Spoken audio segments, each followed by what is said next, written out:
We're live!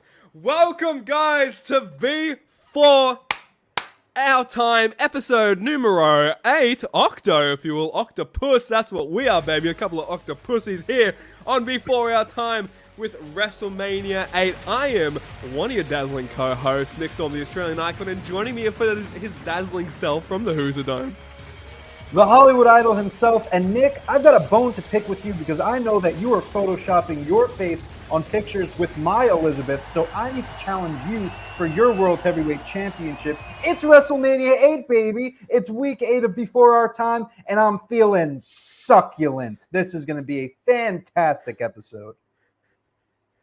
I'm feeling succulent, dude. I'm feeling like a bunch of succulents, a little plant-based succulent, if you will. Guys, if you don't know the premise of the show, plant-based succulent, that's all I'm here for. But the premise of the show, if you guys aren't well in tuned with this yet, I say this every episode, I got that dog in him.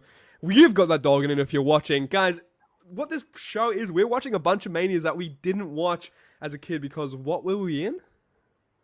We were in our daddy's, by God, sack. We were indeed in our daddy's, by God, sack. I can actually vouch for that. So we're watching a lot of these with fresh eyes, and including this WrestleMania, and kind of a doozy because a lot of cheesy 80s shit, a lot of cheesy 90s shit. It's very, very fun to watch. There's a lot of great stuff. There's a lot of bad stuff, as you'll see in this this review of Before Our Time. Hawk, do not yell at me, okay? But yeah, Anthony, how you goddamn doing? Dude, I'm doing fantastic. This is a Mania that I was definitely looking forward to talking about because, this happens in 1992, and the Royal Rumble from this year is one of my favorites of all time, just because of how many amazing characters that there were in that match, and a lot of them are on full display in this WrestleMania. So many characters that I can't wait to talk about. You know, you've got your Takers and your Shawns, Brett, Ultimate Warrior, Hulk Hogan's last matches today, apparently. And we're going to get into all of that. But before we can talk about the WrestleMania, we need to hop on that road. It's time to get on the road, to get you informed for WrestleMania 8 by getting on the road to WrestleMania.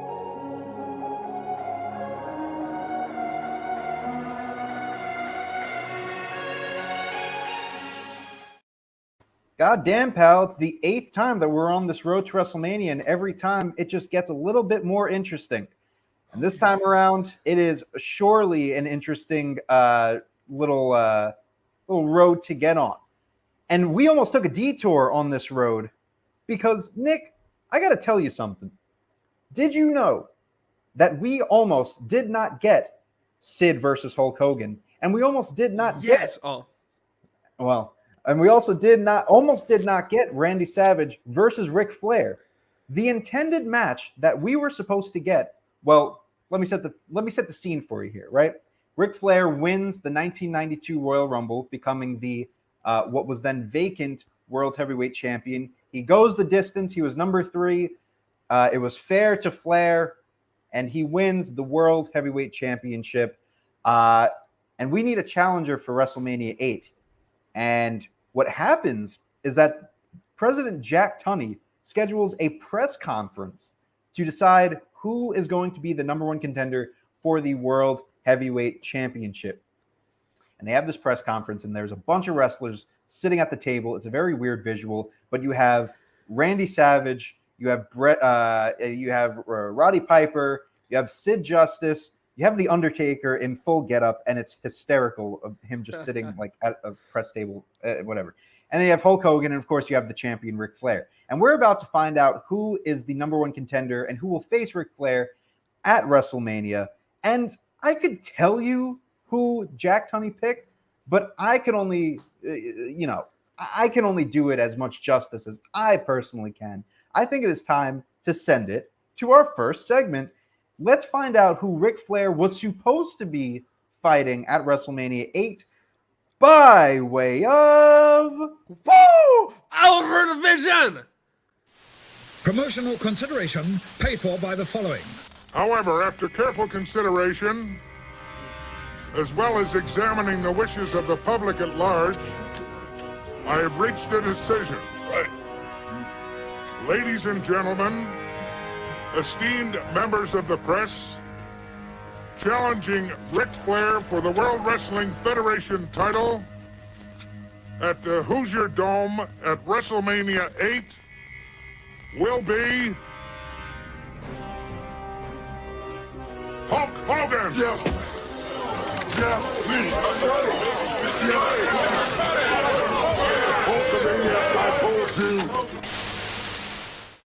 Dude, my favorite part about that is just when Hulk Hogan goes, yes.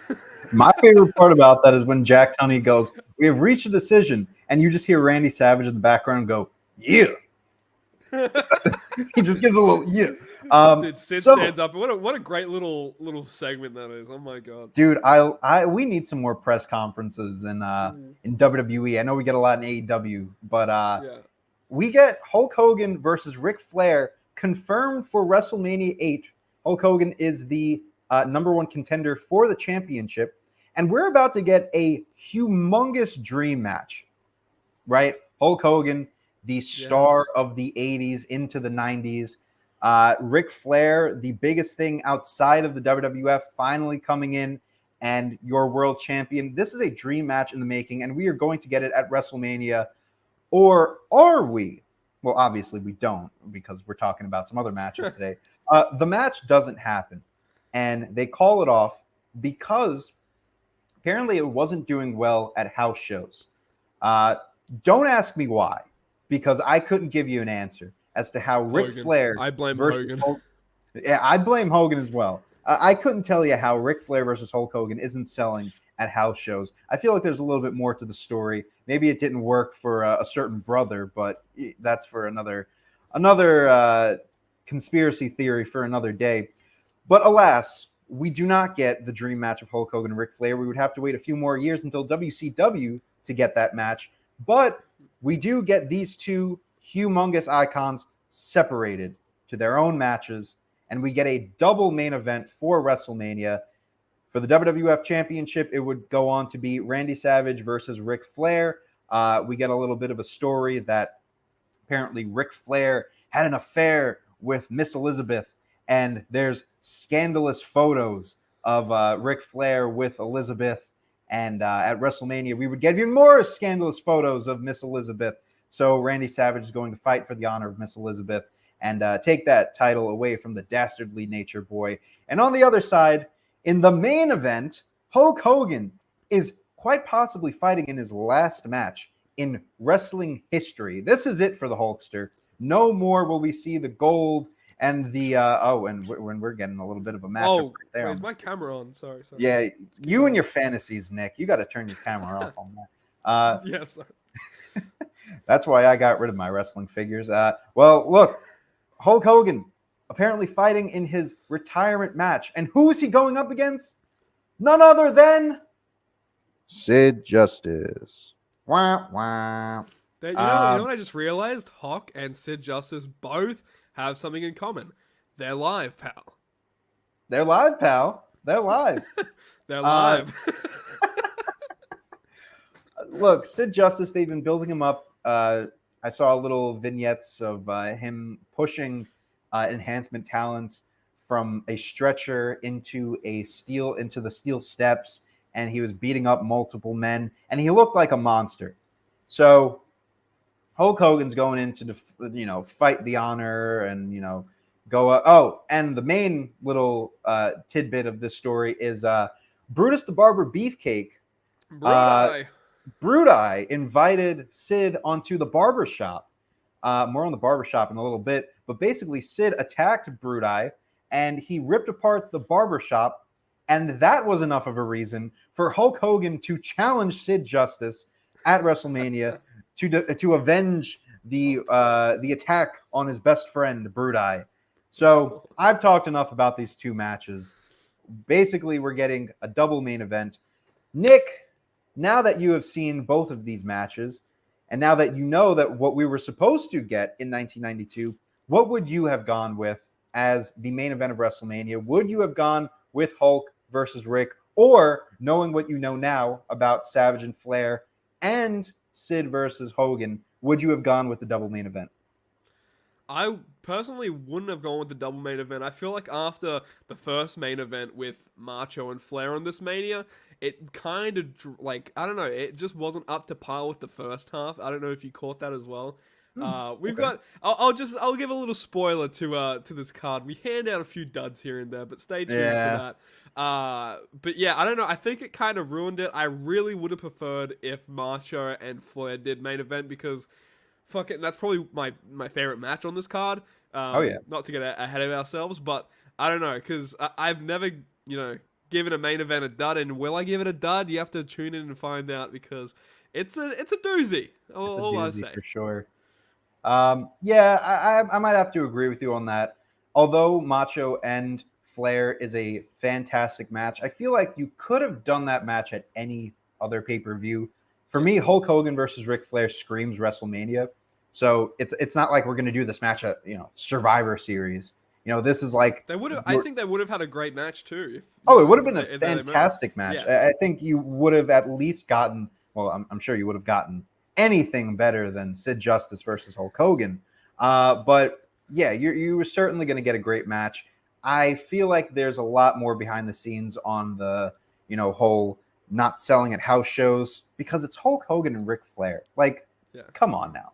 Let's be real. Come on, man. But let's move on to another topic here because we also have another grudge match happening at WrestleMania, and that is between The Undertaker and Jake the Snake Roberts. These are two guys that we've been very high on over the last few weeks, and this is the first time that we are seeing a face Undertaker. So I don't know the exact story of how all this happened, but basically, Randy Savage and Miss Elizabeth had their wedding at some point in either at the beginning of 92 or the end of 91. I'm bad with dates. Count it out, Tyler. Let us know. Yeah, Tyler's going to let me know. He's going to call me an idiot, but it'll be okay. And then, we get the infamous, Elizabeth, will you marry me? And then Elizabeth says, oh, yeah. And then we get the wedding, and Elizabeth is in the after party. She's opening her gifts. She opens a gift, and a fucking snake pops out of one of the boxes. And here comes Jake the Snake with The Undertaker to terrorize Randy Savage and Miss Elizabeth on their wedding day. So The Undertaker and Jake the Snake have joined forces. And then we get an episode of The Funeral Parlor where Jake the Snake is about to attack Randy Savage with a steel chair. But all of a sudden, The Undertaker grabs the steel chair out of Jake the Snake's hands and seemingly turns babyface. And then for the segment that we saw on WrestleMania, they gave a little preview of it. Jake and Taker are at the funeral parlor once again, and Paul Bearer is getting in the middle of things. And Jake closes the casket on Undertaker's hand to trap him, gives a DDT to Paul Bearer, and just starts whacking The Undertaker with a steel chair. And that is where we get to the WrestleMania match. I thought that was a fantastic segment. I love the funeral parlors. I grew up on funeral parlor segments. I watched that shit on YouTube with my dad, and I got to say, I was terrified of Paul Bearer growing up. He's a phenomenal just character. And I think that's where my fandom of Undertaker really came from, was appreciating those 90s segments. But my question to you is, right now, we have seen a babyface Jake the Snake, and we've now seen a heel Jake the Snake, both at this WrestleMania and some of the earlier Manias. And we have seen a heel Undertaker last year, going against Jimmy Snuka, being this ominous presence that no one had seen before. And obviously, we are accustomed to the babyface Undertaker, that he's very well respected, but he still has that dark kind of dead man gimmick to him. So, in your opinion, do you prefer babyface Jake or heel Jake? And do you prefer babyface Undertaker or heel Undertaker? Ooh, this is a fucking coin flip. No, not even talking about both sides of the coin. This is a coin flip right now. I don't know, man. I've really been enjoying Jake the Snake as a babyface. As a heel, right? It just made sense. He was creepy. He was weird looking. He brought a snake to the ring. Is it the George Wells match? It was the first match on his first match on Mania. So Yep. that really painted a picture in a lot of people's heads for a perfect heel, I think. But I have really been enjoying Jake the Snake as a babyface.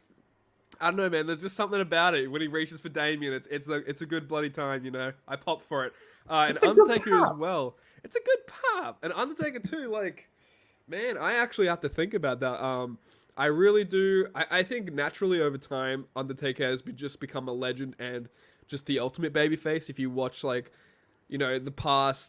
last 10 Manias that he was on, right? He's just the most over babyface ever, right?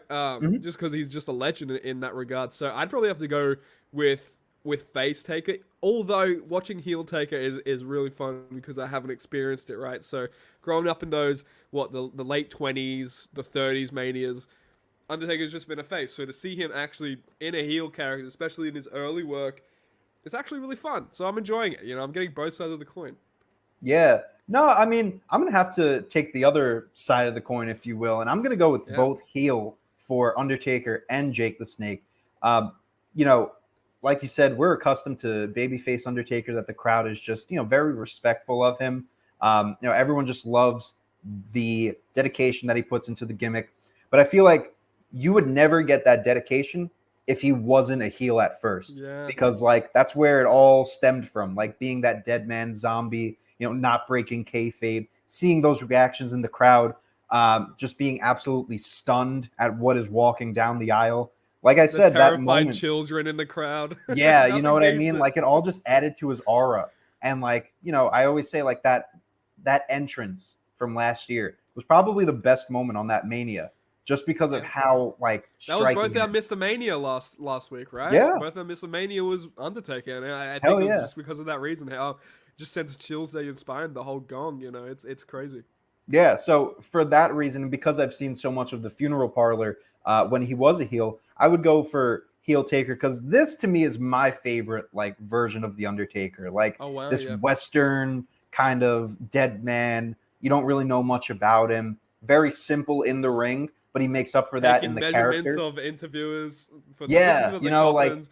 It's great. This is such a fantastic character. And real quick on Jake, I too love the baby face, pulling out the snake. It's a good pop for the crowd.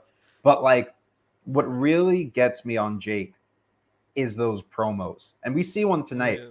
And I don't have the clip for it, but I really wish I could have found it. But this is his trust me era, where he's very we saw his great promos already. But this is when he starts taking it a lot more slow, and he's slimy. Even his theme music is so it's so strange.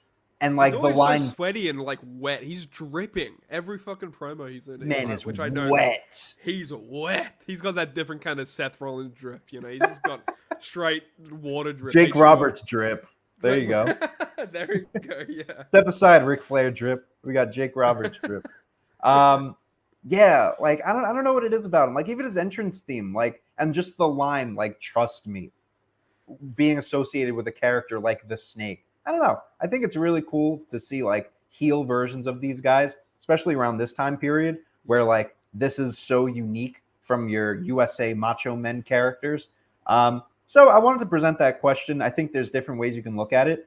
And I'm glad that we kind of find the different outlooks in both of those characters. And we actually find a different outlook, a completely different outlook in a new character that we have become accustomed to as of late with these more recent Manias, as we get the birth of the Heartbreak Kid. So just a quick note. What was that, dude? That took me so out of it. Anyway. So awful. So just a quick note on how we got to, Shawn Michaels being the Heartbreak Kid. Basically, we get the barbershop segment. It's the infamous, everyone mocks it, doing the super kick through the glass and all of that. And, the Rockers were a strong force, but eventually you see Shawn Michaels start to kind of get an ego. And he thinks that he's the, as it would be coined, the Shawn Michaels of the group, being that one step ahead of Marty Jannetty.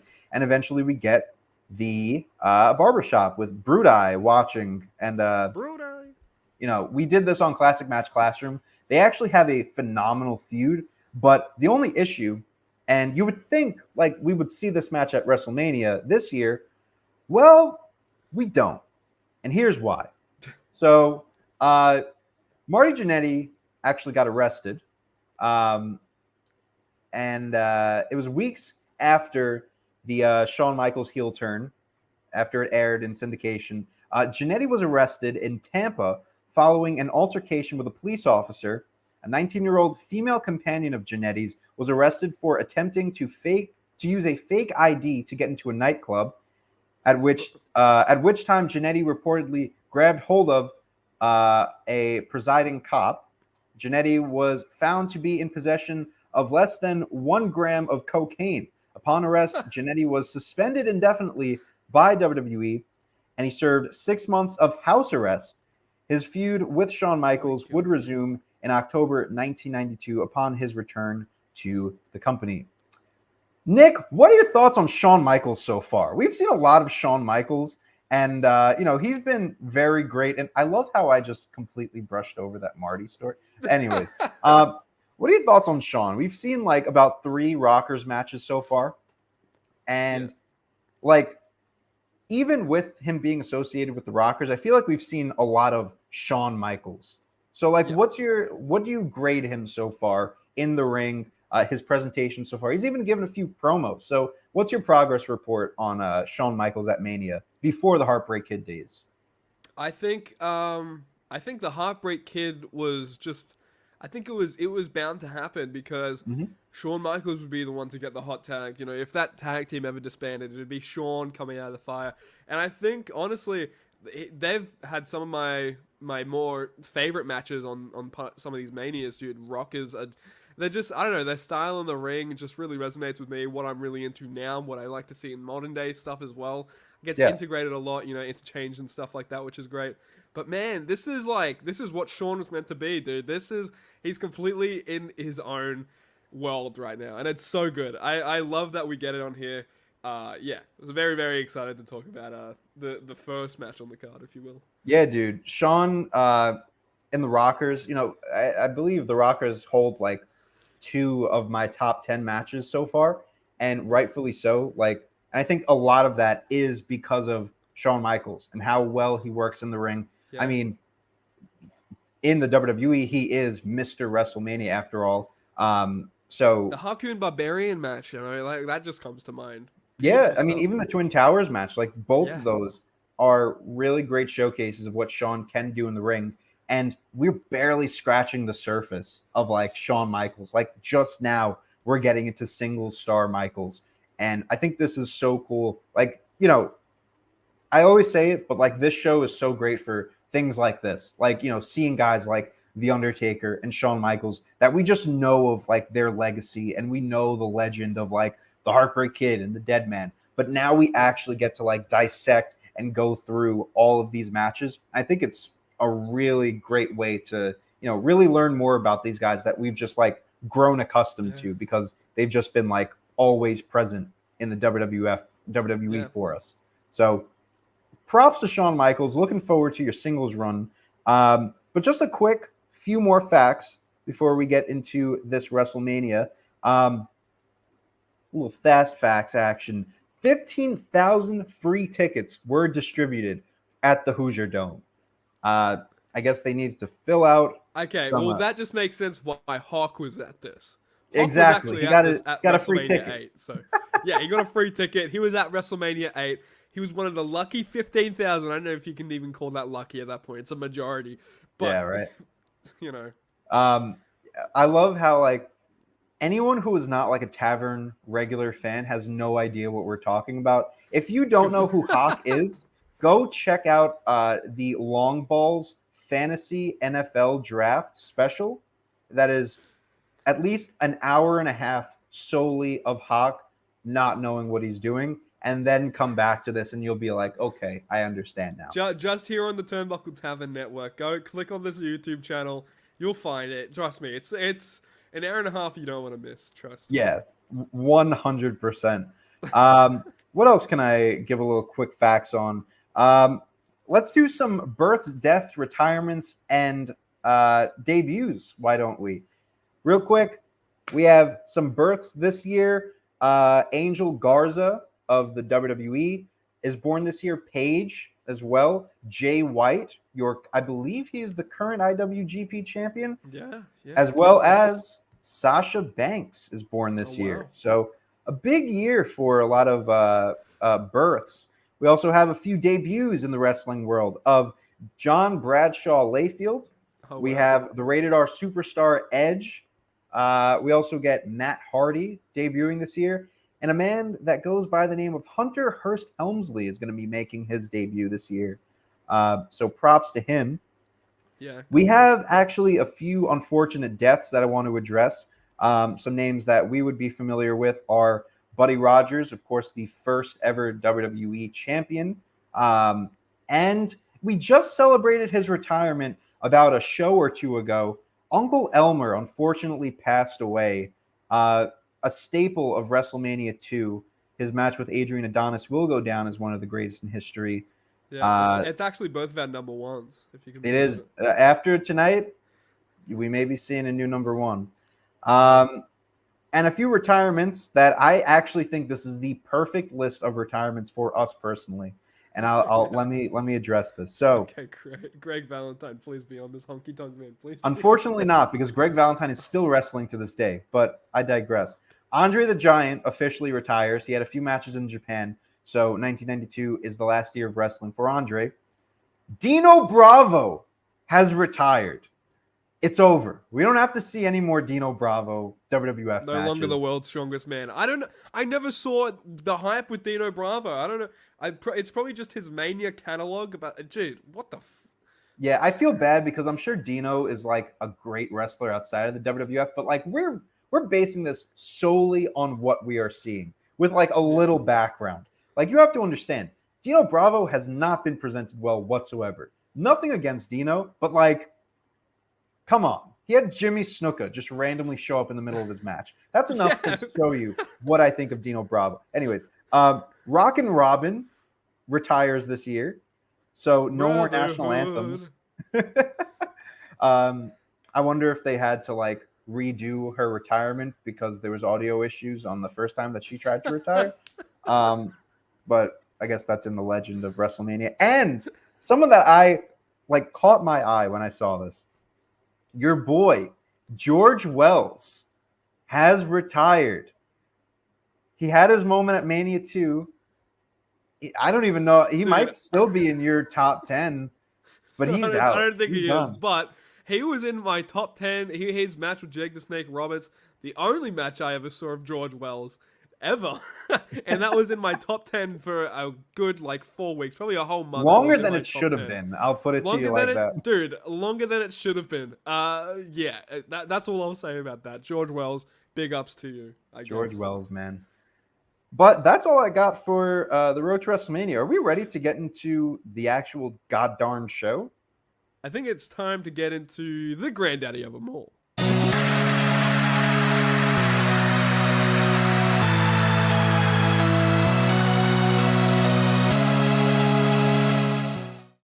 WrestleMania 8. This marks our 2-month anniversary, if you will, of Before Our Time as well. Again, if you've joined us for all these episodes, bless your heart. If you're a new watcher, hopefully we can get you to stick around because this Mania is not going to do that. So let's see if we can do that for you.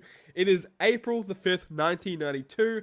We're at the Hoosier Dome in Indianapolis. Indiana, which is great. Not Gary, Indiana. Maybe I wish it was in Gary, Indiana. No one wishes anything was in Gary, Indiana. But Vince McMahon, there's a cool like animatic intro. I'm loving these intros. Yeah. And it's Vince McMahon going, World Wrestling Federation proudly presents Ric Flair defends the title against Macho Man. Maniacal Injustice goes up against Hulk Hogan. Whatever. He got phlegmy on that WrestleMania. He like, WrestleMania. I was like, take a lozenge, it's how Vince my man. sounds now. It's how Vince sounds now when he talks. So his voice just never changed. His voice never changed. Gorilla Monsoon and Bobby the Brain Heenan welcomes us to the Hoosier Dome for WrestleMania 8. Very, very nice, fun stuff. and Howard Finkel introduces Reba McEntire. And for the national anthem, I wouldn't say the national anthem, sorry, America the Beautiful. I don't even think the national anthem even exists anymore, if I'm being honest. No, wait, didn't she sing the national anthem this time around? I'm pretty sure she... I could be wrong. I was barely paying attention, but I think she did the national anthem. Well, shit, I was also barely paying attention. I was looking up what movie is Reba McEntire in, and I was discussing this with young Anthony. Reba McEntire is in Little Rascals for the shortest amount of time.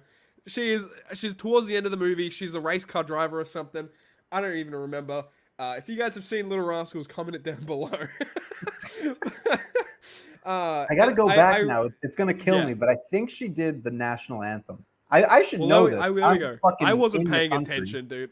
I wasn't even I didn't even know what was going on most of the time. I have it in my notes. It is the national anthem. That is okay. Yeah, so we did good. After 8 weeks, we finally get another national anthem.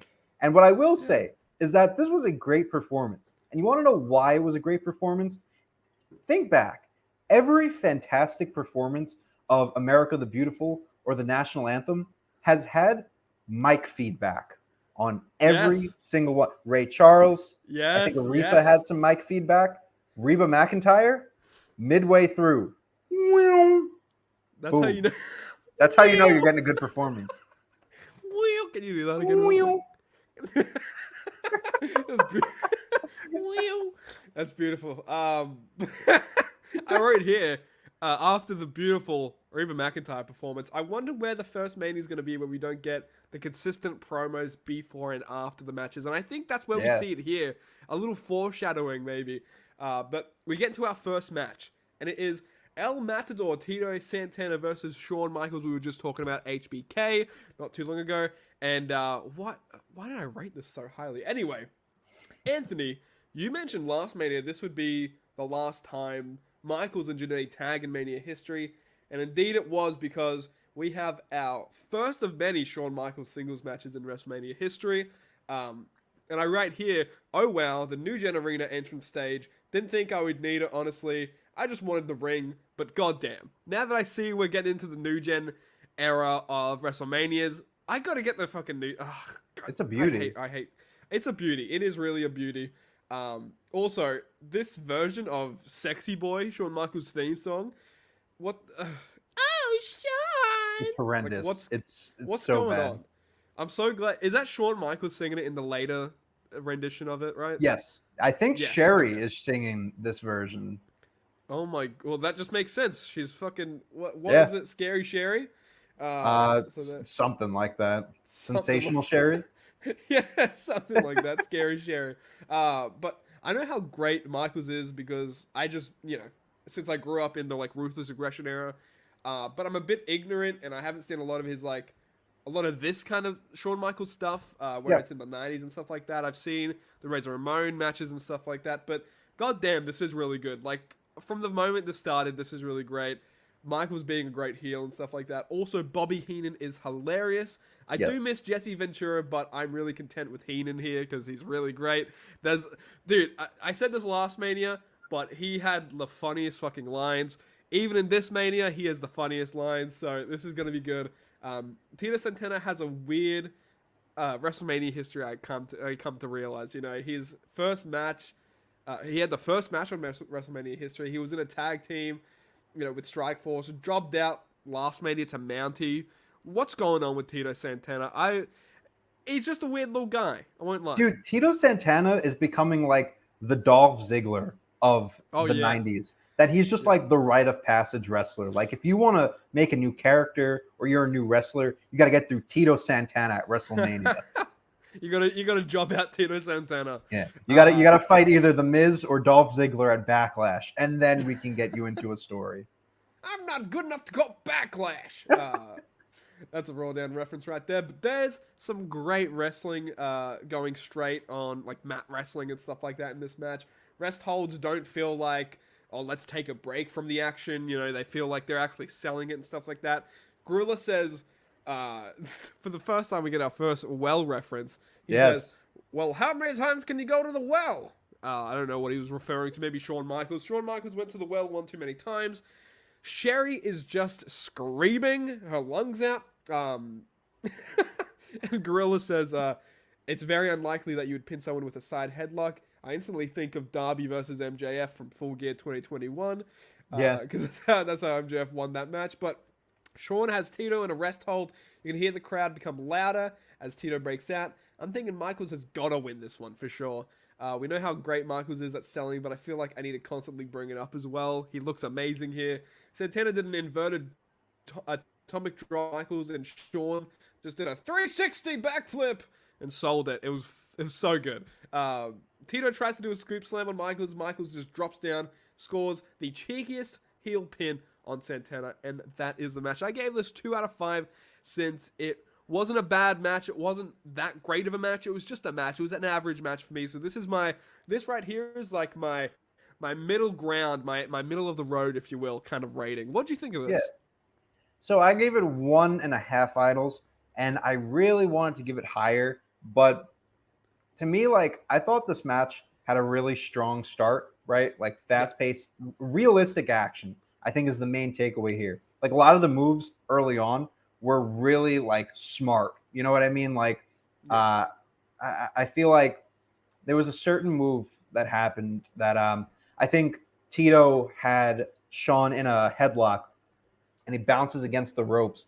And instead of like, Sean pushing him off, Tito bouncing off the other ropes, how it would normally go, Tito bounces off the ropes and he just like slides back into the headlock. Oh, I love when people do that, dude. It's so clean. Yeah. And even like Sean, like, getting Irish whipped onto the ropes, instead of, bouncing off of the ropes, he holds on to it. Like, it's those little things that make it more realistic. And I think that's when you add realism with storytelling, that's where you're really going to get me really invested in it. So early on, I'm really into this match. But once Tito took control, I'm going to be honest, the rest holds for me were a bit tiring. It was almost like there was a gap in the middle of the match. Like Tito, it looked realistic, don't get me wrong, but like it was a little bit too long for me. I feel like Sean should have been the one doing that if he was kind of the heel slowing it down. So it was a strange kind of formatting of the match. Once Sean gets in the middle, once Sean gets the momentum back in his favor, that's when the match gets good again. A fiery comeback from Tito, the best fucking flying forearm in the business, and Sean sells it like a pro. And it was a fine finish for Sean. Like, you knew that you were going to get a little cheeky bastard little win for Sean. So I was cool with it. It really painted Sean in a good light, which this match was all about, because we're just fresh off the HBK arrival, starting off this new gimmick. And fucking sensational Sherry going from Randy Savage to $1 Million Man. We don't even know what happened with $1 Million Man. Something must have happened. And now she goes to Shawn Michaels. This is insane. Sherry, pick a man and stick with him. This is ridiculous. Will you stop? But I gave her 1.5 idols. I see like Sean and Sherry actually being a couple. You know what I mean? Like $1 Million Man and Sherry, I can't really see. Savage and Sherry, I can't really see. Shawn Michaels is such a dick here. I think it works perfectly. It's really good. But yeah, dude, I gave this 2.5. Very, very solid scores. And the next thing that was actually happening is not another match, but Mean Gene says, "Here they come!" And there's a huge pop for Legion of Doom. And they're being managed by Paul Ellering. Very, very good stuff. And Hawk goes, if you guys listen to the flagship, he goes, "Well?" Dude, as soon as I heard that, I was like, hold on a second. I love how I know that from the flagship beforehand. I know. It's great. Speaking of Hawk, he goes on to cut a pretty good promo. This is actually the return of Paul Ellering. I believe this was his first appearance in the WWF. So Road Warriors come back with a manager. And I have some words about Hawk that I want to get to in a second. But why don't we hear a little bit of this this promo from the Hawkster himself? So let's send it on over to the Road Warriors with Paul Ellering by way of... Alfred Vision. Promotional consideration paid for by the following.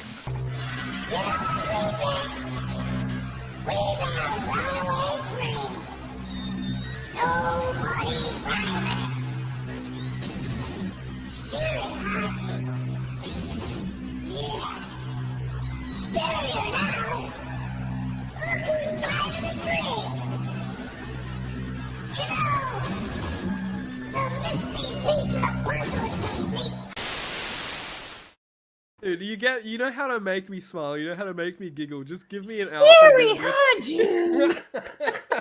That's the best part. He You know how sounds to like make me laugh. Elmo. Just high pitched Alfred visions is just what gets me at my core. Elmo brought Paul Ellering to Sesame Street. Oh my god, dude. Just a quick word about Hawk. So I thought it was pretty confusing how we did not get the Road Warriors in a match. Well, Yeah, I don't know what's happening. I thought we would have gotten at least Road Warriors versus Money Inc. or something like that. Well, it turns out that the Road Warriors had just come off of Hawk's suspension. So it turns out that Hawk had failed a drug test, the second per Animal's memory. Road Warrior Animal was recollecting on the multiple drug tests that Hawk had taken. This was apparently a second that he failed, which was discovered days after the 1992 Royal Rumble. So the Road Warriors were actually tag team champions, I believe, into the 92 Royal Rumble. And then they had to switch up the titles at a random untelevised house show and put the belts on Money Inc. So after the title switch, Hawk was sent home and Animal worked a few more house shows before heading home as well. So that's what happened with the Road Warriors. They come back with now Paul Ellering, and all seems to be good with the Road Warriors. But for some reason, they don't get a match here, and it is what it is. But good promo here. A little long, but I thought it was cool. Dude, yeah, I wrote here, this is going on for some time. Give me some wrestling. This went on, it felt like it went on for like 10 minutes, just this one thing. All I have to say is, what a rush. Was that? That was a rush. Can you do it? Wait, I need you to do it real quick.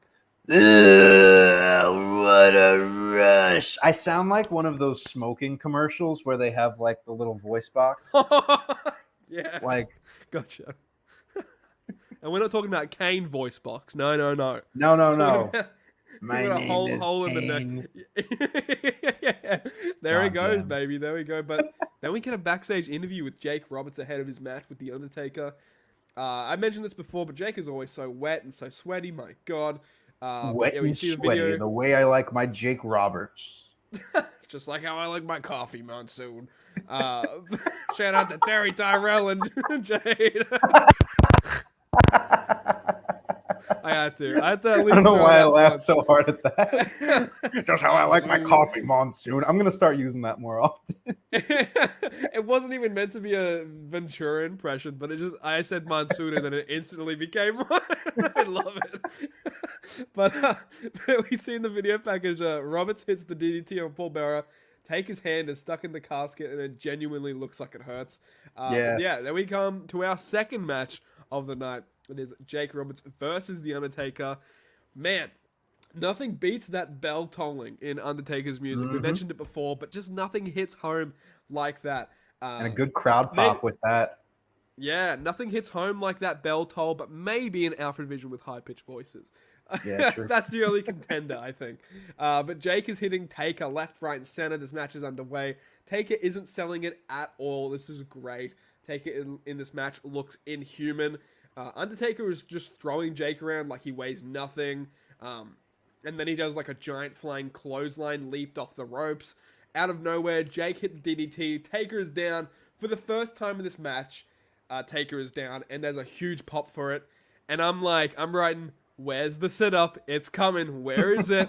And then there it is. Coming. Big pop from me, dude. Holy fuck, this is so great.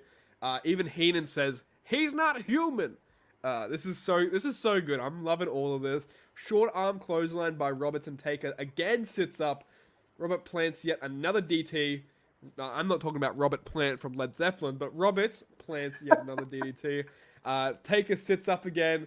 Roberts gets his hand on Bearer trying to get the urn, and then boom, tombstone pile driver on the outside, on the mat, I should say, not the map. I've been playing too much Fortnite. But Gorilla Monsoon says, Tombstone City! This place has gone bananas! And then Taker scores a pin. So that was this match. I gave it 3. What did you think, Anthony? I thought this was a fun match. I thought the in-ring action was kind of what it was, but you knew these earlier Undertaker matches aren't going to be like 5-star master classes because like you can't do that when you have a zombie-like character like the Undertaker. Yeah. So as I scroll up to my notes here, yeah, it was just a very enjoyable match from like that type of story standpoint. Yeah. Undertaker is still just that unmovable zombie. So it's hard to get like that. Object. I'm surprised we didn't get that in this. Right? Yeah. Man, but the final stages of this match, of course, is really where the majority of my two idols come in. Taker getting up from the DDT, the tombstone on the outside.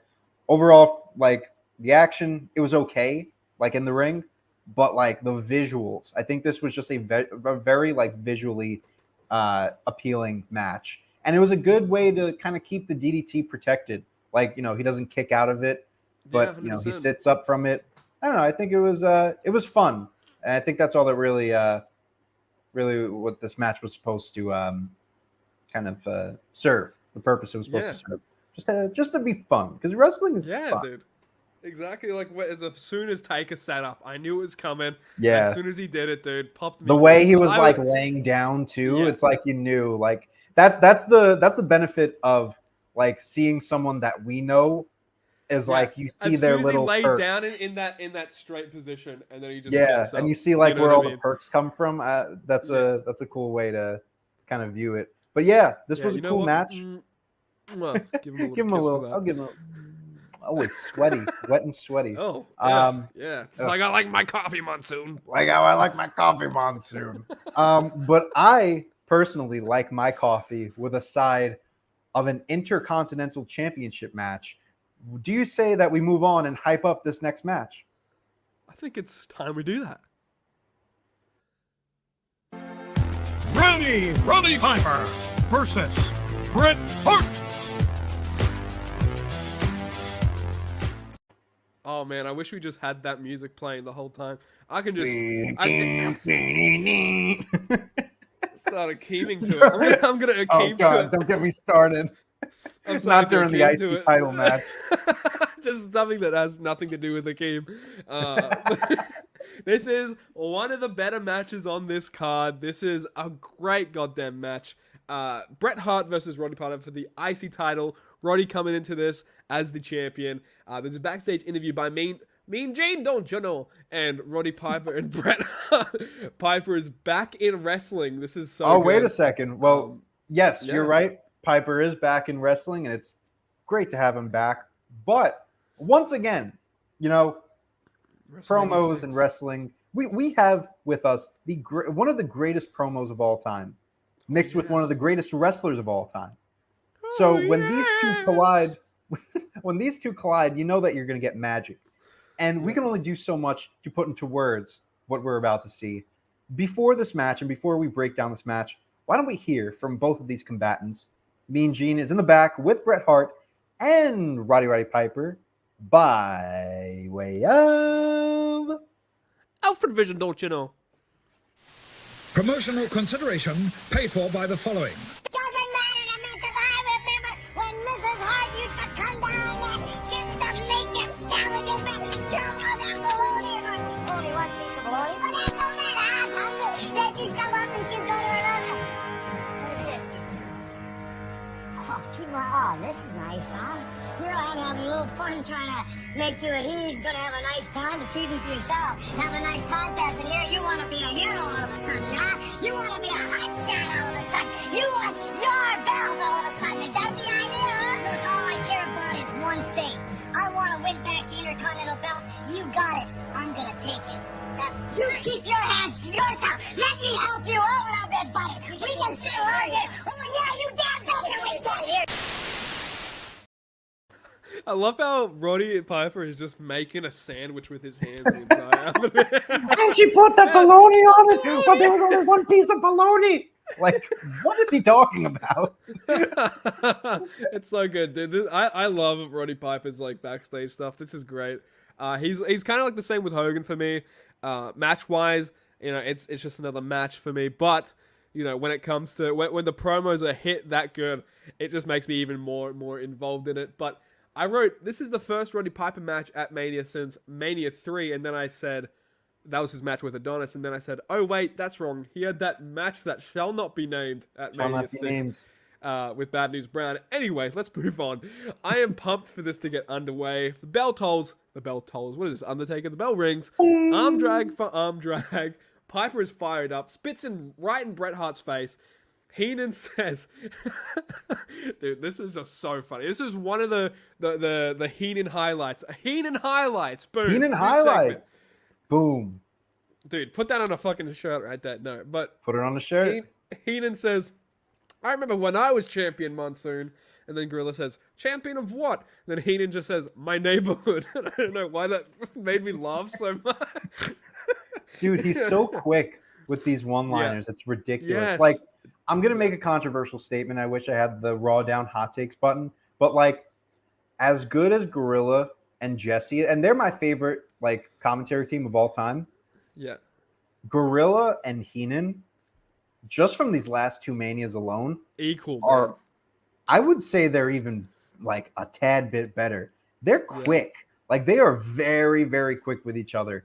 And I don't know, they just have a different dynamic to each other that it's like they mesh so well. And I guess that's why a lot of people put Gorilla and Heenan over Gorilla and Ventura. I understand, I could see it from both sides, but like, I don't know, man, Heenan's kind of taking that reign as the best color commentator right now.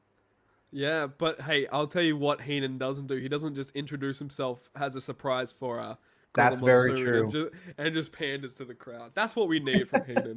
But Bret is selling his shoulder. He landed on it awkwardly, but actually he tricks Piper and gets a nice little schoolboy small package type beat, almost scoring the win.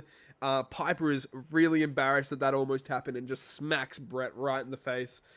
Piper is being kind of cheeky in this match as well, finding openings, doing a tad bit of heel work here and there. We'll get to more on that in the later bit of this match, but Bret is busted open.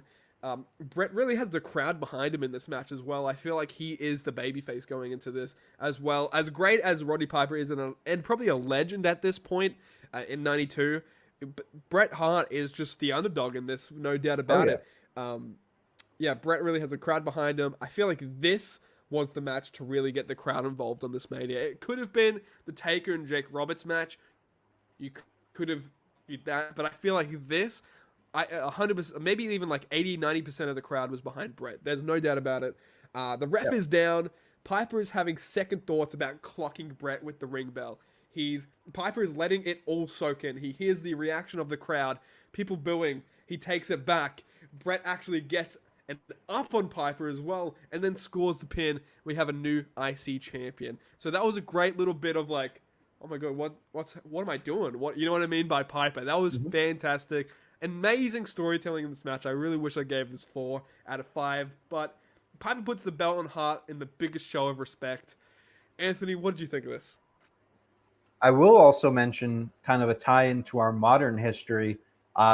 Same type of finish with Page and Punk at Double or Nothing. You know, Page kind of resisting to use the championship belt or whatever he was holding. And Punk getting that roll up, or did he roll him up, or did he hit the GTS? I don't remember. GTS, but great fucking point, great note. Yeah, so it just adds to that CM Punk Bret Hart connection that a lot of people point towards. But holy shit, this is immediately one of my favorite matches that I've seen, not just in Mania, but period. Like, oh man.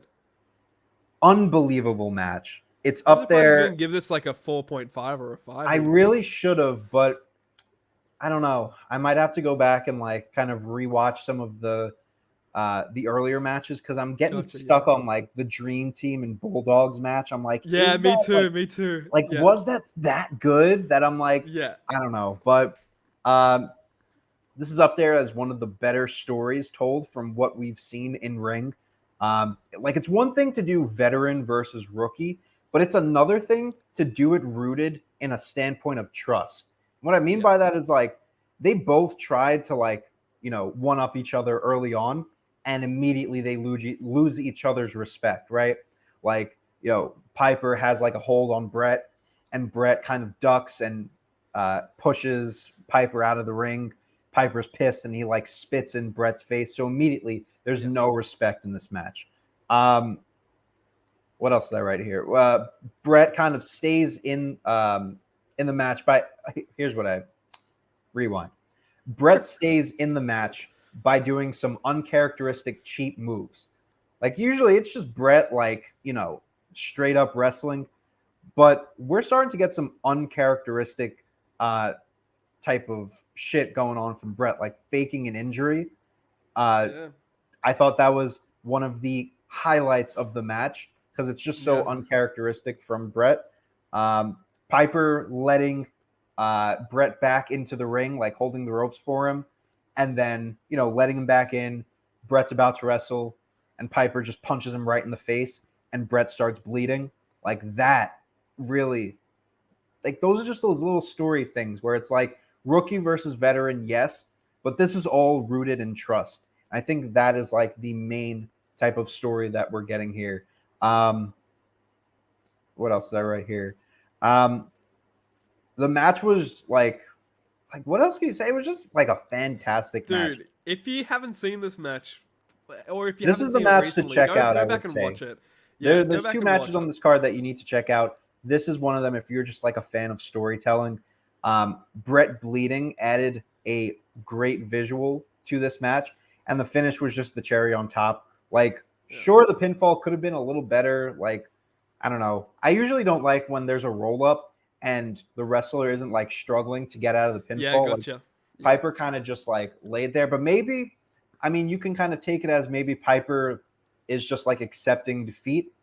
That could be a way to look at it. That just plays into the story more. That gets me where it hurts. Yeah, I mean, like tugs on the heartstrings, man. I mean, it's just everything that we've seen so far of Piper. This is just like the perfect culmination because I'm pretty sure this is the last in-ring match that we see of Roddy Piper. Right. And, he's about to cheat to win. He has the bell, but he looks out into the crowd, reminiscing on, Dude, all of reminiscing on, being in the first WrestleMania and, cheating to win and all those other matches that he's had, being just an ultimate heel. And he just throws the bell away. And then here's Bret Hart. Well, actually, even before that, Piper locks in the sleeper hold to try and win the right way. But Bret counters it with the roll-up. And, I mean, I'll kind of take it as Piper kind of accepting defeat because I think that's a cool way of looking at it. But maybe not because Piper is, like, stunned by the win. He gives him the championship belt. And, yeah, this match made Bret Hart, but it also made up for a very, very, very bad presentation of Piper that we've gotten in these Manias so far. I would say WrestleMania 1 and WrestleMania 3. I know you don't like the match, but WrestleMania 1 specifically was a great presentation for Piper. He was my Mr. Mania.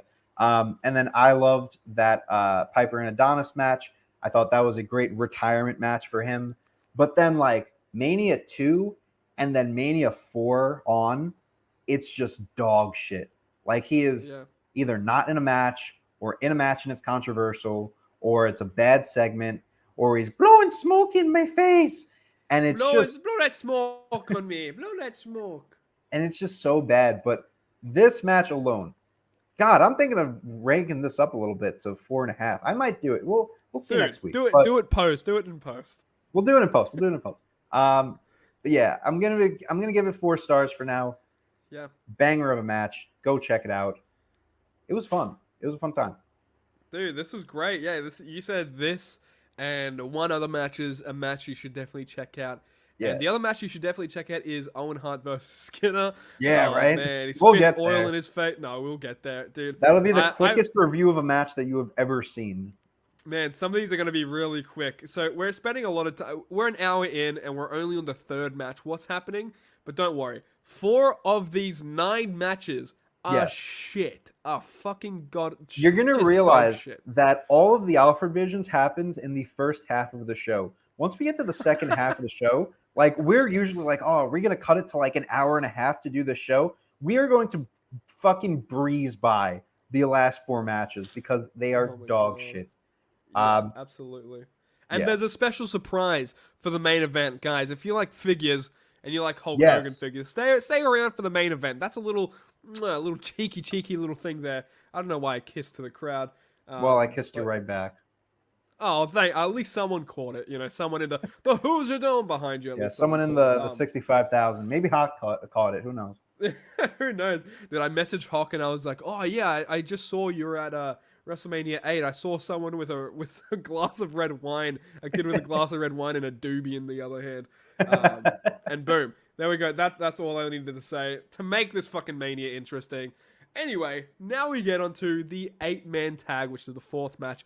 And I saw in the distance, I saw in the little thing, is that fucking Rayco? It's Ray Combs, baby. God, I The hate it. host I hate of this. Family Feud. The host of Family Feud is the guest announcer for this match. They announced. I'm gonna let the you family- talk about this because I cannot Thank be in the same room as someone who's talking about. I cannot stand Family Feud's Ray Combs. This is the worst set. This is rivaling. This Can't is even talk. Rybacking. This is Rybacking Piper's Pit for the worst thing that I've seen on Mania so far. So I'm going to turn off my camera. Let me know when you're done talking about Ray Combs. Have fun. Well, you know what? I was just thinking Rybacking is actually a pretty good adjective to describe some of this shit on here. But the host of Family Feud is the guest announcer. I really thought it was going to be Steve Harvey, but no, we get Ray Combs. Oh God, Nasty Boys and Mountie. What the fuck's going on? Please stop. Ray Combs is just ribbing and roasting the Mountie and the rest of the 4-man team of heels. Okay, this is all right. Maybe I can do without Steve Harvey for now. But I just realized Jim Duggan is in this match. Not a big fan of his WrestleMania stuff so far. I write, hell nah. He's just annoying to me. Heenan says, okay, this is really funny. The only reason I gave this one icon is because of the commentary in this match. That is the only reason. And maybe some of the stars in this match, but mainly because of the commentary. Heenan says, I have an announcement. Shawn Michaels has left the building. And Gorilla just says, who cares? Heenan says, I'll say it again if you like, and then proceeds to Shawn say Michaels it again. has left the building. And he proceeds to say it again. And it was like, I have an announcement, everyone. Shawn Michaels has left the like he just it's so fucking funny. Oh, when I say it, it's not that funny, but you have to go watch this match. Dude, it's so I have to great. go through the pain of this, but I'm glad to see you were back here. I'm glad to see Heenan brought. Yeah, you I heard the Ray hellhole. Combs talk was over, and I thought I'd come back for the 8-man. Okay. Well, I was not paying attention to this match whatsoever. I don't know if you were, but I was paying attention to the commentary, and that at least was amazing. So, Yeah. Slaughter is in this 8-man tag match as well, when just last year he was main eventing versus Hogan for the title. And we know that only ends well for Hogan in every scenario if you're main eventing with Hogan. Virgil scores a pin on Nasty Boy 1 or 2, I can't fucking remember. Scores a pin on one of the Nasty Boys. And then we have the creme de la creme of this match. Let's I think you have a little tidbit of this. I don't even know if you want to talk in this match at all, do you? Well, I don't know if I have a tidbit of this actually. We'll get there. But what I will say about this match is the only redeeming fact of this entire match. Is that fucking Danny Davis? It's Danny Davis, by the way. Dude, I hate everything. What's going on? I know, this is the literal worst.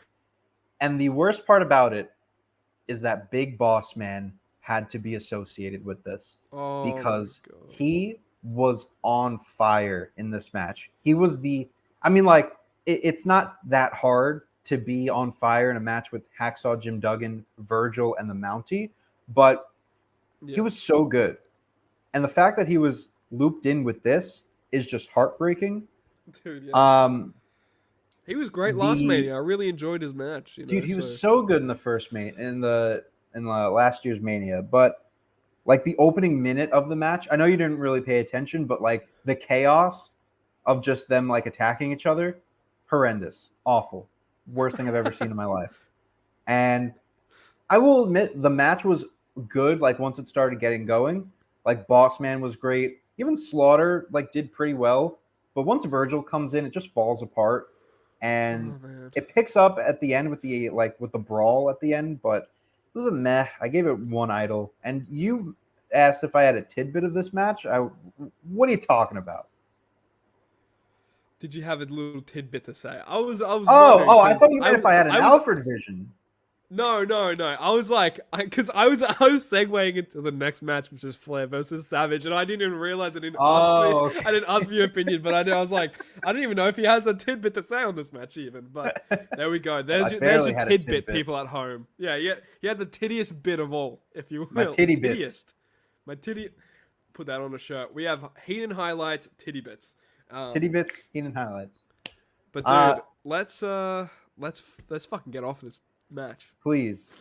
And let's get into our next match. And holy shit, it's for the World Heavyweight Championship? Macho Man Randy Savage versus Ric Flair.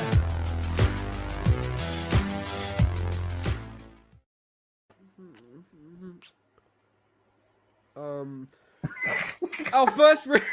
Wait a second. Wait a second. Put up those figures again. Oh yeah. Yep. That's insane. Yeah. And dude, that wasn't even planned. I realize this. So guys, look at the graphic right there, right? This is the same exact wait, let me get Wow. Oh my god, I'm such a nerd. Let me nerd out real quick. It's my show, damn it. Let me nerd out. Look at that. That's Boom. awesome. That's cool. Good. And I have that goddamn look, okay. If you've made it this far into the goddamn video, I'll show you what we got for the main event. We're opening this bad boy. Hell I yeah. should have showed it at the start of the fucking video, but who cares? This is our first Ric Flair appearance on Mania history. I've actually seen this match before as well. I remember I was on a big Macho Man kick, and this was one of the few matches that I actually did see from that little kick that I was on.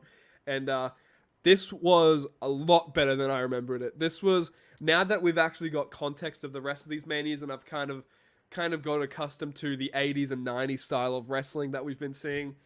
Phenomenal fucking shit, dude. This is so good. Hell yeah. It There was it so is. good, I burped. There it is. We're an hour and 7 minutes in, and we finally get the first burp on the evening. Is this a record? I think I burped like half an hour ago, but it was. Oh, did you? I don't want to talk about it. It wasn't my All right, proudest. we'll moment. move on from your burp. Thank you. But I figured Hogan would obviously be main eventing, but I didn't expect the WWF title to be this low on the card as well. At least like the co-main event, but the double main event, I guess you have to break it up, put one in the middle. You know, this what I feels mean? like 2016 WWE, like main eventing shows with the Universal title and putting the WWE World Heavyweight Championship in the middle of the card.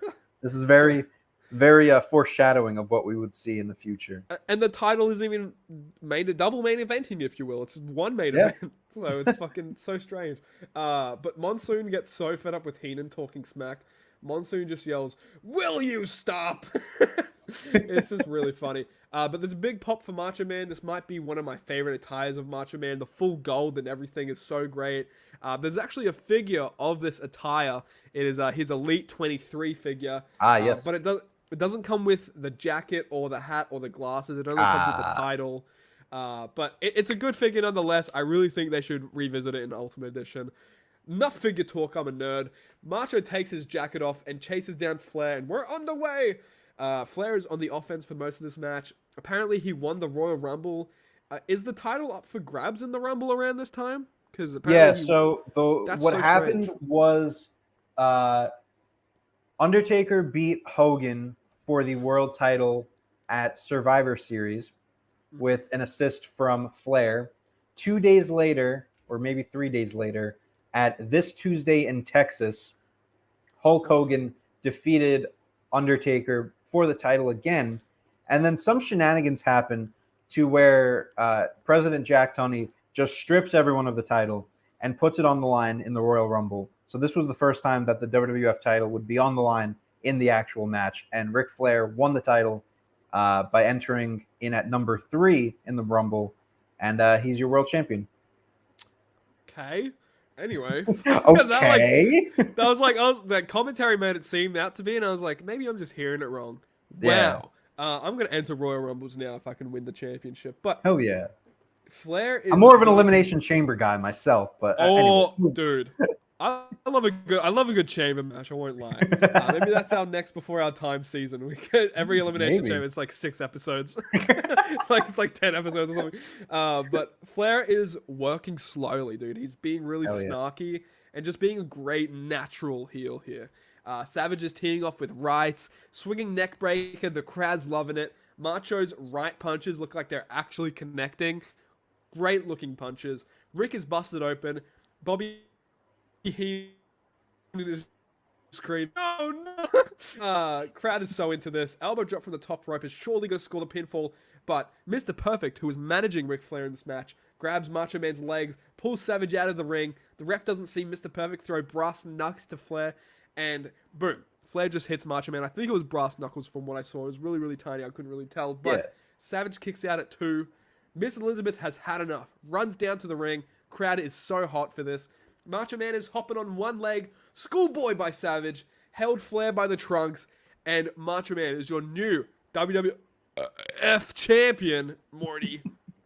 And Macho Man and Flair brawl after the match. 4 out of 5. How could you not? Anthony, speak on this match, please. Before I speak on it, you kind of brushed over the ending of this match, the post-match stuff, and we got a little eventful with Elizabeth and Oh, we Flair did. and Savage. And there's a man upstairs who actually wants to address this and properly show it to the fans. So with our final little segment on the night, it is time to showcase the post-match from the world title match by way of... Oh, yeah, Alfred Vision, man. Oh. It always makes me so uncomfortable. Promotional consideration paid for by the following.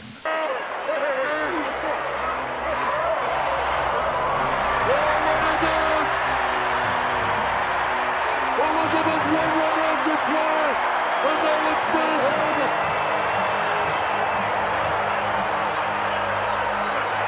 History has been made here in the Hoosier Dome, as once again the Macho Man Randy Savage has regained the World Wrestling Federation Championship. Boom. Yes. There you go. So let's talk about this match a little bit. This was another just fantastic matchup that we see here.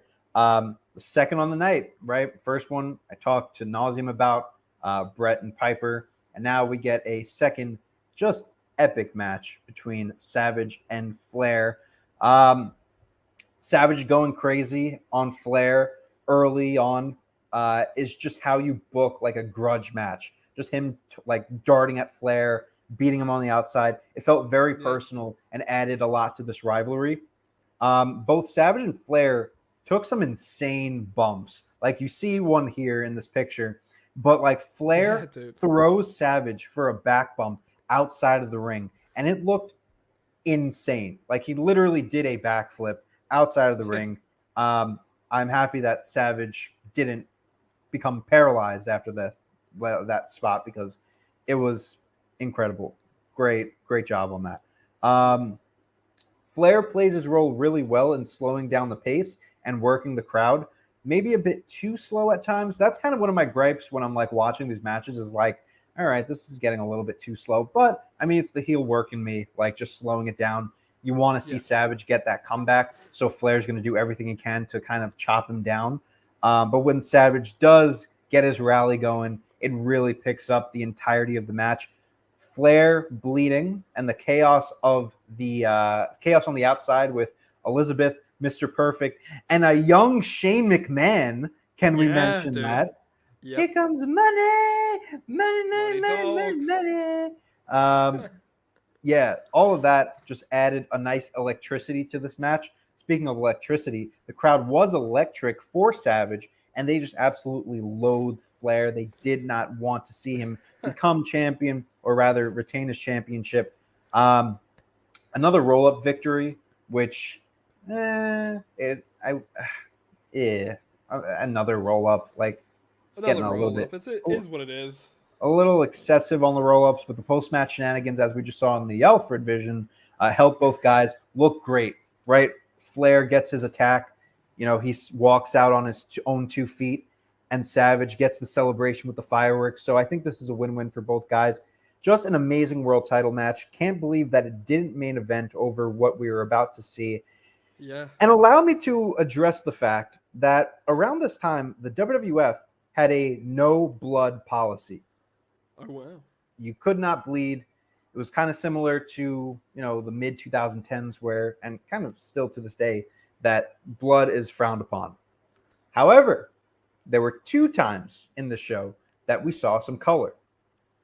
And they were in both of the best matches on the card. Yeah, Number and the one- 2 roll-ups, right? 2 kind of weird pins. Number 1 was Brett, right? He got that blood from getting punched hard by a Piper. And number 2 was Flair. So when you get color, and if you blade, right, it's different if you get it like color the hard way. But if you blade, you're getting fined heavily. Flair Oh, wow. Wait, got Flair fined. bladed, didn't he? Flair bladed because he was like clearly, like I even saw like the moment where he definitely bladed. So he gets fined excessively. However, Bret Hart does not get fined, but Bret Hart bladed. And that is because Bret Hart was so secretive about how he bladed. I thought he did it the hard way. That's crazy. I did too. I never knew that it was that this is the same thing that we're going to see in another Bret Hart match in the future, that you can't even pinpoint the moment where he does it. That is how good Bret Hart is. And himself and Piper were able to convince the higher ups that they did it the hard way, and Bret never got fined. So I'm sure Flair was not too happy about that. But alas, the blood did add to the match. So I would say the fine was paid, rightfully so. It only enhanced the visuals. And I gave this 4 idols. I really enjoyed this. This was on par with the other match, but this was more from an in-ring standpoint, like the moves, the drama, Gotcha, yeah. Elizabeth, all of that was really, really nice. I think you can look at both of these matches that we've seen from differing lenses on why they are 4s, possibly 4.5. Dude, this was such it was like a soap opera in a match. Yeah. It was so good. Like Both of them were, I would say. Like Yeah. these 2 matches is what WrestleMania is all about to me. Like just a big soap opera, but in the best way possible, because Dude, it's a yeah. soap opera with men in spandex cutting themselves open with a little blade. Regardless, 4 idols, love the match. And like I said, I wish this was in the main event, because it definitely could have happened in the main event. Oh man, and I wish we were at the main event right now. Look at me, I'm looking like Lou Albano, but it's only one. It's only one main event. We have a few matches to get through before. I didn't think I got the Lou Albano line in yet on this. So I know You I did also it look offline, like but- that one Michael Jackson music video. Is it The Way You Make Me Feel? Is that what it is? The way you make me feel. I got to do my research, but he wears a white shirt with a blue jacket, and with your hair and your sunglasses, I don't know, you might be the king of pop reincarnated. Me up in my But that's for our face, Michael Jackson baby. podcast, and we actually have to get through 4 matches, actually 3 matches, and then the main event. And Nick, can we just breeze through these? Oh my god, yeah. I'm delivering my first dud of the night. Our first Tatanka appearance here on Mania. Martel is on the offense for the most part. Tatanka delivers a high crossbody, gets a pinfall. Yada yada. That's this match. You speak. Real quick, I will say I gave it a picture, but I gave it half a star because it was just a textbook match. It made Tatanka look good in his little WrestleMania debut, but Rick Martel deserves better. Yeah. Let's move on. Let's move on. Oh my god, I love it. Babyface, Earthquake, let's go. Sharding time. Hell We have yeah. Money Incorporated versus Natural Disasters for the tag titles. Can't believe I gave the tag title match a dud, but we I both know. did. I have not been paying attention at all to this match. Money Inc. take their titles and get counted out, and they keep the titles. What the fuck? Fuck you. That's the first time I've said fuck you to a match. Fuck you. Fuck you. Yeah, this was not good whatsoever. There were legit no redeeming qualities outside of just like a nice few clotheslines from Earthquake. Typhoon looked horrendous in this match. And the tag team titles are just... We didn't get any sharding. We didn't get any sharding at all. I know. Yeah, we didn't get a single shard. I'm like, what is this? Is this even an earthquake match? It's ridiculous. Babyface earthquake, not sharding. That's a heel earthquake in my book. That's a heel earthquake right there. Are we about to get into our best match on the card right here? Yep. Owen Hart versus Skinner. Hell yeah. This is the one to look out for, guys. No, but before this match happens, Brudai Beefcake is the #1 Hulkamaniac. Anyway, this Skinner just spit oil in the face of Owen Hart. This dude looks like he just came out of a swamp. Anyway, Hart gets the win. That's literally all I wrote. Anyway, Hart gets the win. I didn't write anything about the match, the physicality. I was about to give this half a star just for the backflip into the oil spit because I thought that was fucking hilarious. He just backflips and then just spits right in his face. And because I have no clue who Skinner is. I didn't know he was gonna spit oil. The fuck? It's great. I mean, if this is your first time seeing Skinner and it's just a guy spitting oil in Owen Hart's face, fuck it. There's Skinner for you. There's Skinner for you. But we get to the main event. Anthony, intro us into it. Man, this is... Dude, it's finally time for this fucking main... Hulk Hogan versus Sid Justice. Now, in my head, right, this is a good idea. Unboxing a figure while talking about this match. I have to multitask and look at my notes. So let's do this, dude. Would you like me to take the reins on this match while you unbox? Oh, no. I got this, right? Oh, you can multitask? All right. Yeah. I'll try to at least. And if I fail, you have my back. But absolutely. Is this going to be the Hulkster's last match here in WrestleMania history, in wrestling history? Oh, he's got fucking zip ties, you motherfucker. And in wrestling history...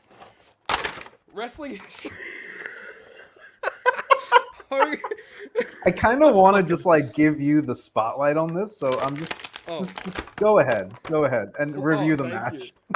Yeah, I'll review a couple things, two things at once, if you will. Hogan is drinking it all in. Is this his last match he's thinking? Before Hogan is done with his entrance, Sid is just attacking him already. The song is still playing. Real American is just still playing while it's going on.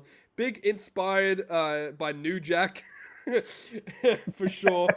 This crowd is so loud. God damn. I just don't care for this match, but I already know it's going to go 20 minutes. Rest holds, blah, blah, blah. Sid does a choke slam on Hogan. Hogan is convulsing like this. Rest hold. Flair versus Savage should have made. Hulking up. Hogan drops the leg. Ref rings the bell. Match is over. What's going on? Bro, what's happening? Why is Papa Shango here?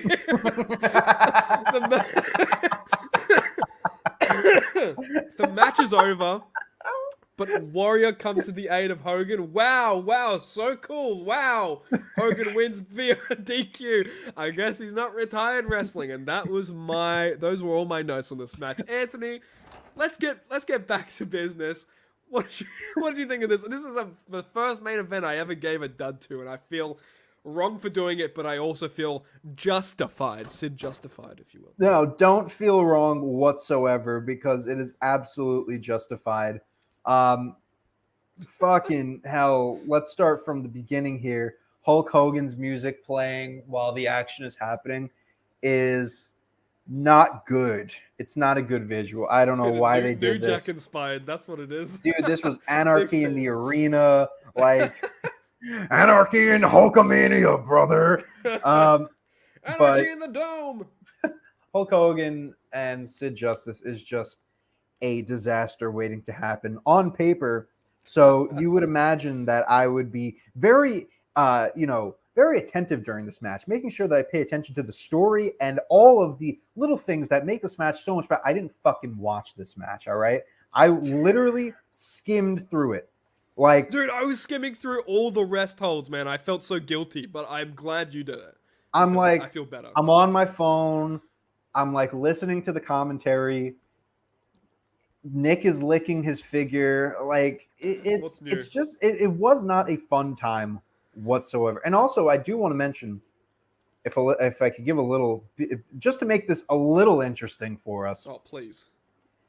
So Hogan drops the leg on Sid, and Sid kicks out. That wasn't supposed to happen. Papa Shango missed his cue. He was supposed to interfere and like break up the pin, and Hogan wins by DQ. But the motherfucker is like a whole minute and a half late. And then all of a sudden he runs out there with the slowest run down to the ring in history. And Sid is forced to kick out of the leg drop. I'm sure that Hogan was not happy about that. I don't know how many people have kicked out of the leg drop. He might have been the first guy to do it. Wow. Okay.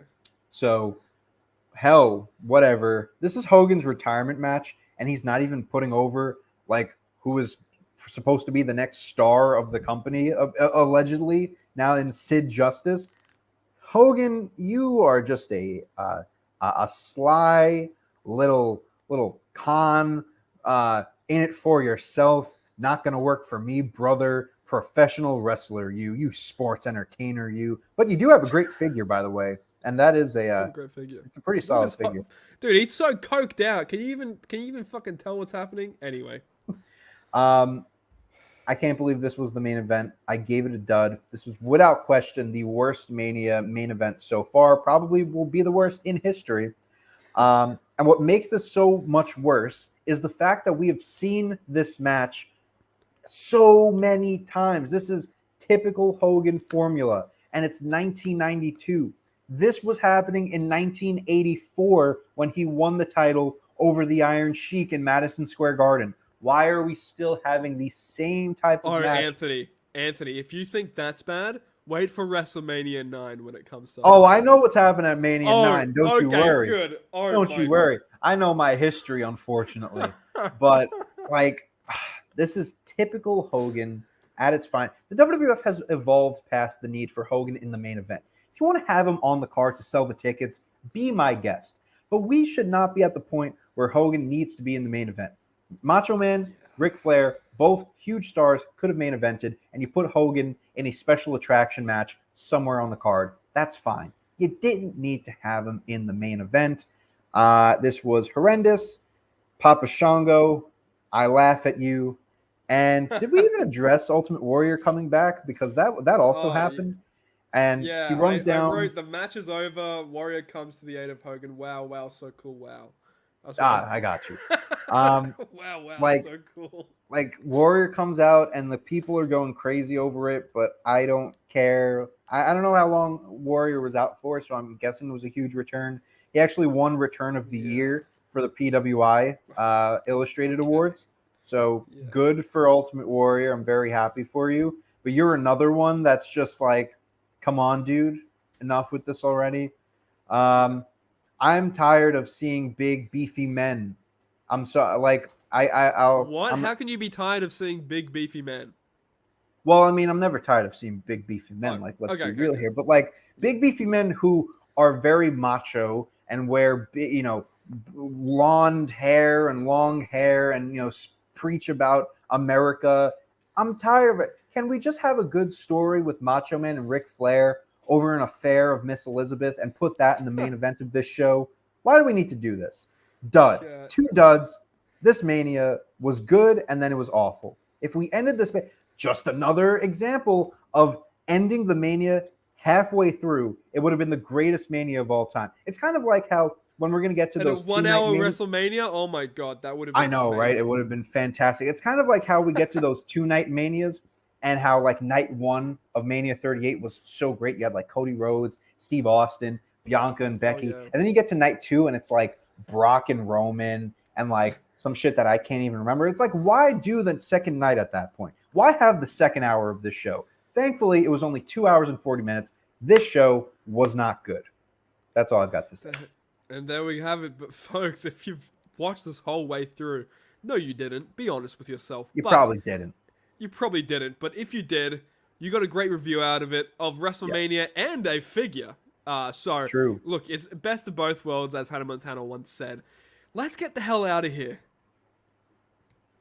Let's do it.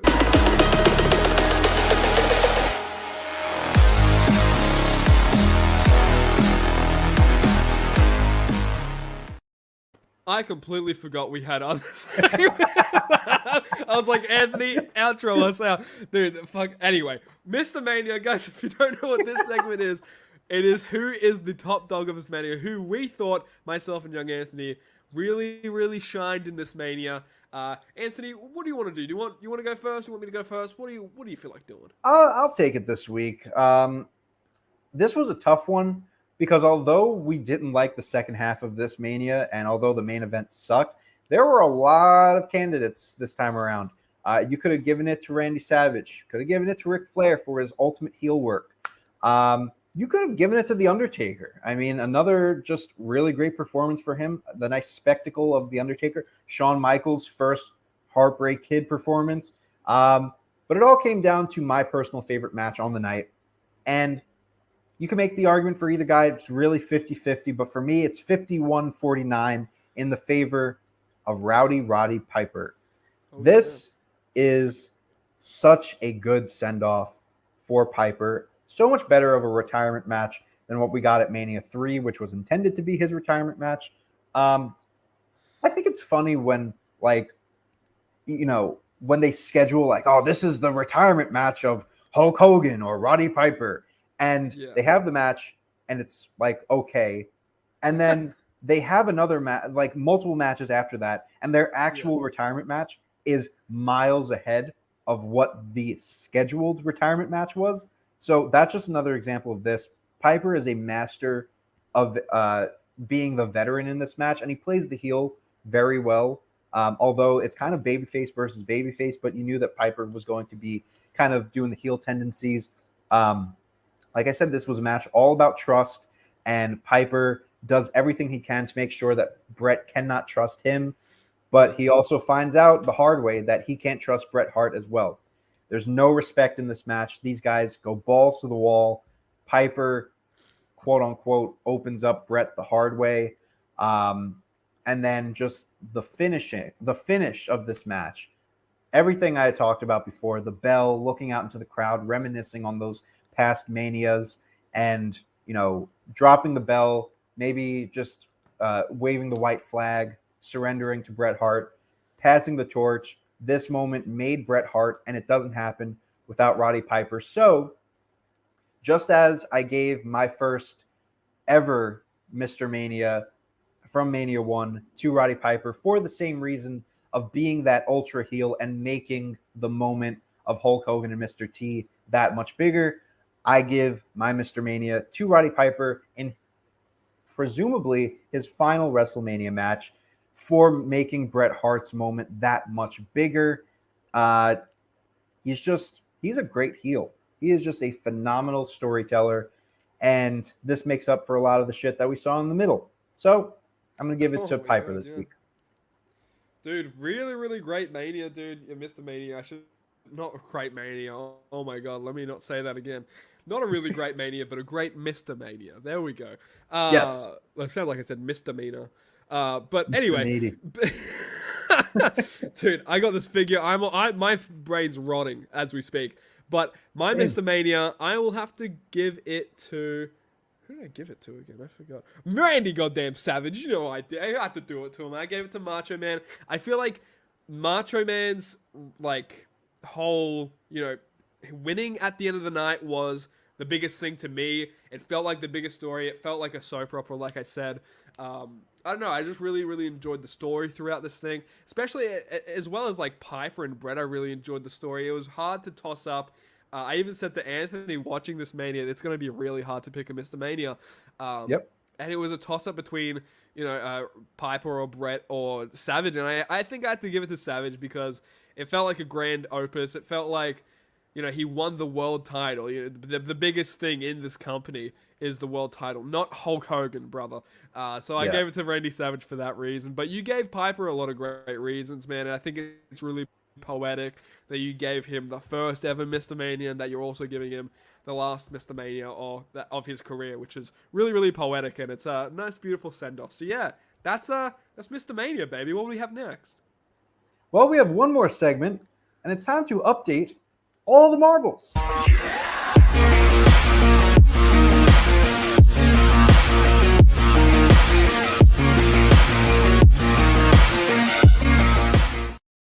Ah, yes, the All dreaded the top 10 marbles. list. It is time for us to update all the marbles, our running top 10 WrestleMania matches of all time. Nick, I will allow you to start off this time since I gave my Mr. Mania first. So let's get into your list and let's see what updates you made. Of course. Well, I'd love to get something on the screen that isn't my face because I'm as sweaty as Jake Roberts as we speak. But I would Sweaty and love wet, to get into baby. my Sweaty and wet. sweaty and wet, baby. Just like I like my coffee, monsoon. But number 10, I have to give it to Mr. Perfect and Blue Blazer, Owen Hart. Great match. I think it really holds up. Number 9, Macho Man versus Ted DiBiase. Number 8, Brainbusters versus Strikeforce. Really still enjoy this match. Number 7, Hogan versus Andre, going a lot farther down the list than was the earlier Manias, which is kind of crazy to see. But number 6, Yeah. DiBiase versus Roberts. I come to realize I was messaging a friend on Instagram, and Ted DiBiase is kind of an unsung hero in my top 10. He's got a lot of great work in here. True. But number 5, Macho Man versus Ric Flair from this WrestleMania. Number 4 has to be... Oh, wait, no. I've got it wrong on my list. Okay, number 5, Ultimate Warrior versus Hulk Hogan. Number 4, Macho Man versus Ric Flair from this Mania. There we go. I'm having a stroke. Don't mind me. Number 3, Dream Team versus British Bulldogs. Is this match really as good as I remember it to be? That's a good question. We'll have to follow it up and watch it again sometime. Yeah. But number 2, Macho Man versus Ricky Steamboat. Goddamn beautiful match. Number 1, my grand opus for WrestleMania matches will have to be Hulk Hogan versus Macho Man. I really do regret not putting Brett and Piper in this. I have a flu. I've got the flu right now. My brain's not working at 100%. So I think I just completely forgot about a lot of great matches. And this is my top 10. But I know in the next week, Piper and Brett's definitely going to be on there for sure. But Yeah, you I might know do a Piper little and Brett's rewatch on that one. Yeah, I know Piper and Brett's on yours for sure. So let's. Oh, it is let's absolutely see yours. on mine. Give me a little taste, if you will. A little taste. Well, let's go into my All the Marbles list. Number 10, still holding on. And I honestly don't even know how it's happening at this point. But Ricky Steamboat and Hercules Hernandez is still in the running. Next week, I think it's going to be over. Actually, maybe not. They might. This match may stick around for yet another WrestleMania because next week we got a bit of a rough Mania to get through. Number 9, I have the Rockers versus the Twin Towers from, I believe, WrestleMania 5, I want to say. Number 8, this is the Rockers versus who are they? Haku and the Barbarian from WrestleMania. Oh yeah, 6 or 7. I think 7. I believe it was 7. I don't know, but 2 Rockers matches back to back in my 8 and 9 here. And this is where we get a little interesting. Number 7 is Piper and Adonis from Mania 3. This took a big dip. It was at number 5, and for a while it was at number 3. So now it's dipped down to number 7. Number 6 is the British Bulldogs versus the Dream Team from Mania 2. You know, we might have to do a live stream of some of the matches that we've reviewed so far and go back and rewatch them to see maybe a Discord watch along or something like that. That'd be fun. That could be it. Yeah, because I don't know about this match because I put a lot of matches above this one already. Number 5, a new addition, of course, Macho Man versus Ric Flair. You knew that was going to be in the top 5. Fantastic match. The blood added to it. And just love it. Love it all around. Number 4, Hogan and Warrior dips down a little bit to make room for number 3, which is Piper and Hart at this year's Mania for the IC title. Wonderful matchup. I already said enough about it. Number 2, Hogan and Savage. A really great babyface versus heel story being told here. And I believe that this is hands down Hogan's best match. And number 1, Randy Savage versus Ricky Steamboat for the Intercontinental title. Randy Savage has a lot of my top 10 matches here. I believe he's in 3 of my top 5s, which is good on you, Savage. You are just a magnificent man, aren't you? Keep at it. And that's my top 10. But we gotta go back and watch some of these matches because I don't know. We might have to investigate a little bit.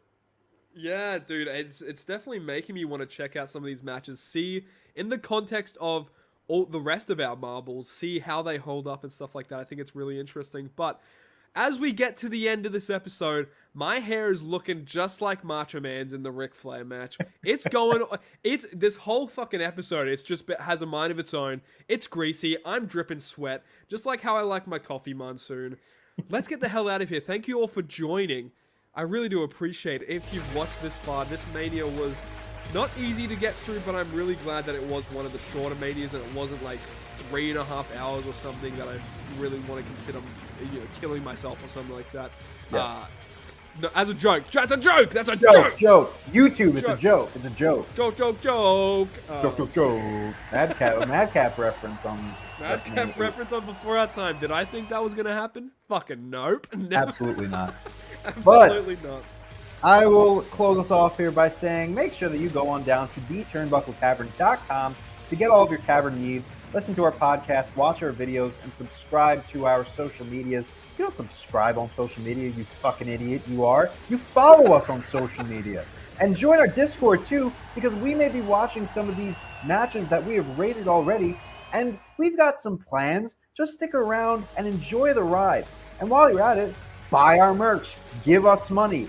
This isn't our merch. We don't have a graphic yet, but you could go ahead and buy the Shot of Nostalgia merchandise, right? Anti-Taskmaster, the Haku shirt. You also have the Shot of Nostalgia shirt, Tavern Daddies, and the Before Our Time shirt is up and running. You can get your shirt now. It is a magnificent logo on the shirt, and you need to go ahead and get it.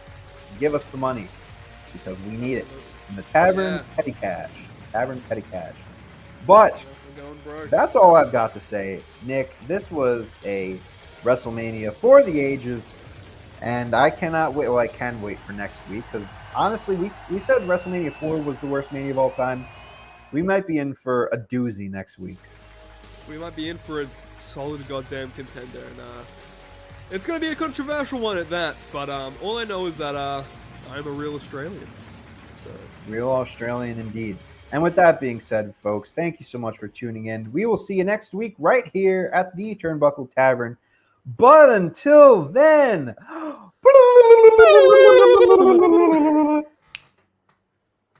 we're live. We're live.